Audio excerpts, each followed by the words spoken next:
here at the International Stroke Conference 2026 in New Orleans. My name is Ezra Miller. I'm a vascular neurologist, and I'm an associate professor of neurology at the University of Pittsburgh, where I'm also the chief of women's neurology. And I'm here with Erin Adelekun, who is a stroke survivor. And we're going to talk about the scientific statement that was just released on maternal stroke in pregnancy and the postpartum period, which I was the chair of the writing group for. So we just came from this fireside chat about it. It went, I think, amazing. Amazing. Yes. Yeah. It was incredibly well attended. There was a lot of excitement in the room. There was standing room only. I mean, it was so amazing. And you guys, the panel did great work with the research paper, and I did really good too. You did amazing. So we had on our panel me and Dr. Tracy Madsen, who's an emergency medicine physician, was moderating along with Dr. Michelle Leppert, a vascular neurologist. And then we had also my co-chair, Andrea Shields, Dr. Andrea Shields, who is a maternal fetal medicine specialist who was in the writing group. And then Kate Skeels, who is a nurse, a stroke nurse manager at Tufts, and was also in the writing group. And we all kind of talked about our different roles in the paper, basically. But the highlight of the event really was Erin telling her story. Do you want to just kind of recap for our audience, briefly? I know it's a lot, and it's been a long day. I will briefly, like 1 minute, recap. So I had a stroke 9 days after I had my baby girl from through cesarean. I had a headache, but it was the COVID, like the height of COVID. So my doctor said, go home. She discharged me. So 9 days later, I had the worst headache of my life. And so when my husband called me down for breakfast, I thought I said, I would be down in a minute, but I just said, just. And then when I came downstairs, ran downstairs, my arm went limp. My right arm went limp. So he rushed me to the emergency room. We did the MRI, and I had a seizure on the MRI table, and I was in a medical coma, induced coma, for 3 weeks, and in the rehab hospital for 3 months. Yes, so you really are the reason that we did this scientific statement. So you and patients like you, and one of the things I thought was interesting about your story actually is how similar it is to the stories of many patients that I have taken care of who had a stroke, especially in the postpartum period, who had the same symptoms that you did, and actually even the same timing, about a week after giving birth. And that is actually that's the highest risk time for having a postpartum stroke.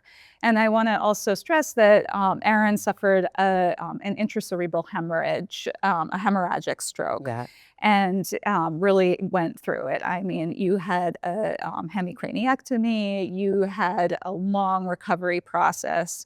And so we were talking in that fireside chat session about what is it like to try to recover from a major stroke like that and also be a new mother. How can you even do that?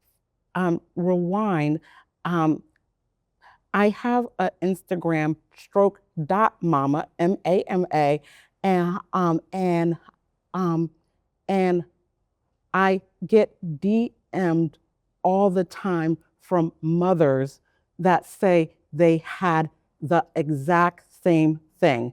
and they're fit, they're, all races, and stroke can happen to anyone at any time.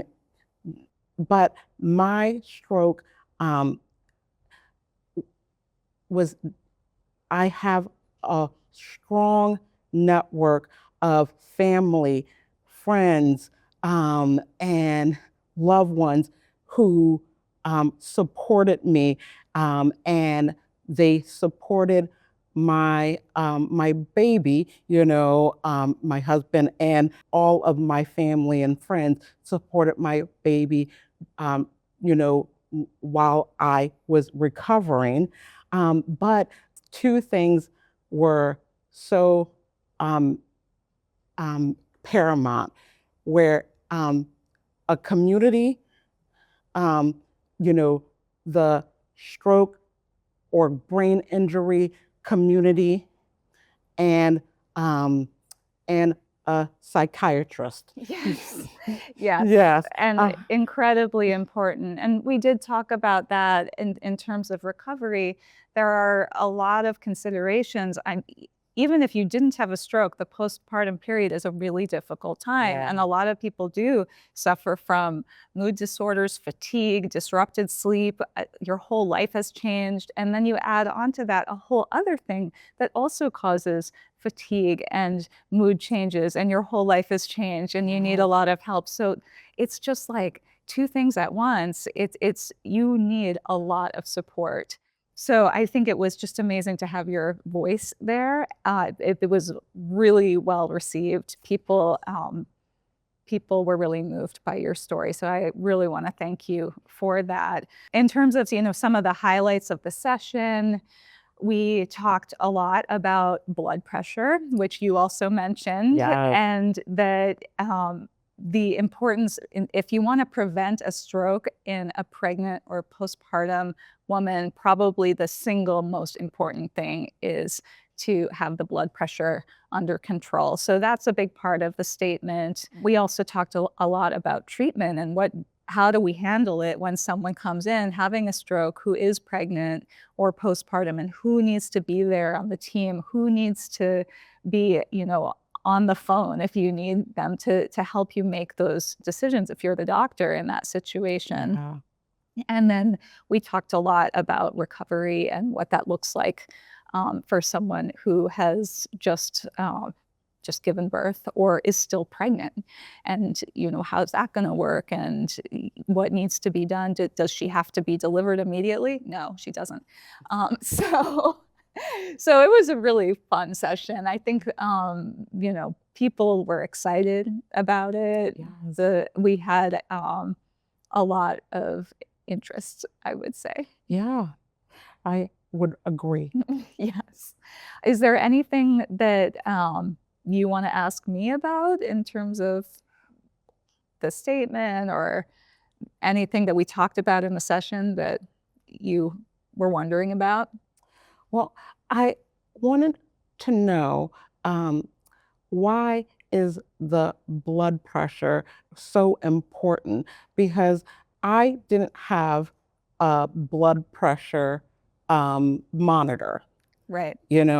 and I think if I took my blood pressure and thought it was high, what would be the range of if I needed to go to the emergency room?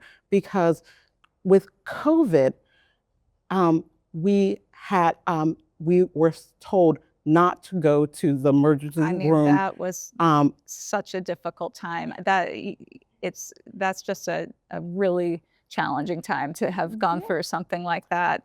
But it's a great question. It's a really important question. And, the thresholds that we use in pregnancy and early postpartum period are actually different from the thresholds at other times of life. And so the emergency medicine folks and patients need to know about that. So in general, we want blood pressure to be under 140/90 during pregnancy and in that early postpartum period. And when it starts going above that, that's when we start worrying about preeclampsia. And then the other thing is symptoms like a severe headache with elevated blood pressure. But in terms of like, when does it become a super emergency? Yeah. From the OB perspective, it's 160/110. So either the top number at 160 or the bottom number at 110 is extremely elevated for a pregnant or postpartum woman, and is an obstetrical emergency. And a lot of people also don't realize that preeclampsia, which people think that can only happen when you're pregnant. I thought so too. Right, but it can happen postpartum. It can also happen postpartum. And you bring up a really good point, which is you had no way of like measuring your blood pressure. You didn't know that you should be measuring your blood pressure, and nobody told you that, and nobody gave you a blood pressure cuff. So this is something that I think the OB community is, and the cardiology community also, is really working to change, that it really should be part of the education of all patients, all providers, that keeping an eye on the blood pressure is absolutely critical in that postpartum period. And now there are some programs that have been developed that have to do with like home blood pressure monitoring, because also it's what you said, you check your blood pressure, it's high. How do you know what to do? Who are you going to call? What do you do about it? And so there has to be a system in place where somebody is monitoring it, and you can call that nurse and they say, okay, you should come in, or it's okay, you can stay home. Yeah. So that whole system needs to be in place. Thank you for that. And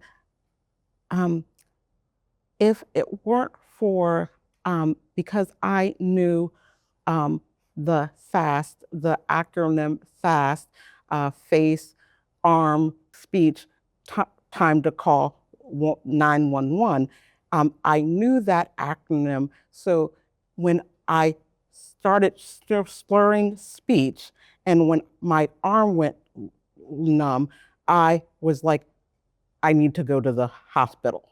But for people who don't know FAST, and if I didn't know FAST, I would say I would have gone to sleep because I would have thought I just needed some rest because I had a new baby, you know? So that's a great point. I mean, we should probably be educating our patients when they leave the hospital after they have a baby about, this is a very rare thing that can happen, but it can happen, and you need to know your FAST acronym, just like actually everybody should know it, so that if you see someone having a stroke, you will call 911. But that's a really important point. Well, I want to thank you for being part of our panel. I think you're an incredible advocate for young adults with stroke, for young moms with stroke, and for raising awareness. If I had Instagram, I would definitely follow you, but I don't. But maybe I'll get my kids to. But I just really want to thank you for your generosity in sharing your story. Thank you so much.